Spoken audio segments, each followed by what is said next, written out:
पेट के ऊपरी हिस्से में एक तेज दर्द उठता है जो एक तीर की तरह सीधा आपकी पीठ को चीरता हुआ पीछे की तरफ जाता है। दर्द इतना तीव्र होता है कि मरीज को राहत पाने के लिए आगे की तरफ झुककर बैठना पड़ता है। इसके साथ ही लगातार उल्टियां आना और बुखार शुरू हो जाता है। इस स्थिति में सबसे आम गलती होती है इस खिंचाव को मामूली बदहजमी या पेट की गैस मान लेना। घरेलू नुस्खों या गैस की गोलियों के इस्तेमाल में वो शुरुआती समय हाथ से निकल जाता है जब अस्पताल में इलाज शुरू हो जाना चाहिए था। मेडिकल भाषा में दर्द के इस विशिष्ट पैटर्न को अक्यूट पैनक्रियाटाइटिस कहा जाता है। पैनक्रियास हमारे पेट के पीछे स्थित एक ग्रंथि है। ये शरीर की उस मुख्य इकाई की तरह काम करती है जहां खाना पचाने वाले पाचक रस तैयार होते हैं। जब इस ग्रंथि की सूजन को नज़रअंदाज किया जाता है तो शरीर के अंदर होने वाली ये जलन और भी जटिल रूप लेने लगती है। पैनक्रियास पेट के ठीक पीछे गहराई में छिपा होता है। यही कारण है कि इसमें होने वाली गड़बड़ सीधे रीढ़ की हड्डी या पीठ में महसूस होती है। इस स्थिति के पीछे अक्सर दो मुख्य कारण होते हैं: अत्यधिक शराब का सेवन या फिर पित्त की थैली की पथरी का अपनी जगह से खिसक जाना। जब गॉल ब्लैडर की पथरी नीचे आकर पैंक्रियास की नली में फंसती है तो ये रास्ते को जाम कर देती है। रास्ता बंद होने से पाचक रस पीछे जमा होते हैं जिससे ये ग्रंथि तेजी से सूजने लगती है और इन्फ्लेमेशन शुरू हो जाता है।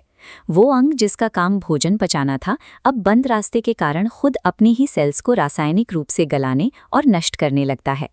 इमरजेंसी रूम में डॉक्टर बाहरी लक्षणों से आगे बढ़कर सीधे खून की केमिस्ट्री की गहन जांच करते हैं ताकि पैनक्रियास की वास्तविक स्थिति का सटीक पता चल सके।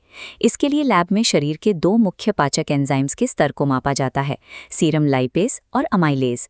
निदान तब पक्का होता है जब खून में इन एंजाइम्स की मात्रा सामान्य से कम 3 गुना यानी 3x ज्यादा पाई जाती है।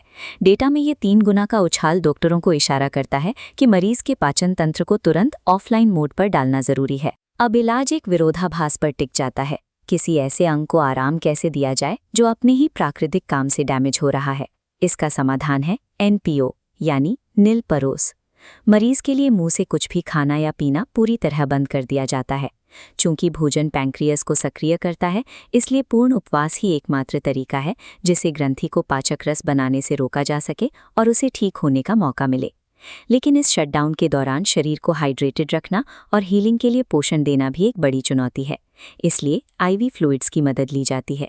नसों के जरिए तरल पदार्थ सीधे खून में भेजे जाते हैं जो पाचन नली को छुए बिना शरीर को हाइड्रेट रखते हैं और टॉक्सिन्स को बाहर निकालते हैं। इस दौरान तीव्र शारीरिक दर्द को नियंत्रित करने के लिए डॉक्टरों द्वारा अस्पताल की निगरानी में विशेष पेन किलर्स दिए जाते हैं।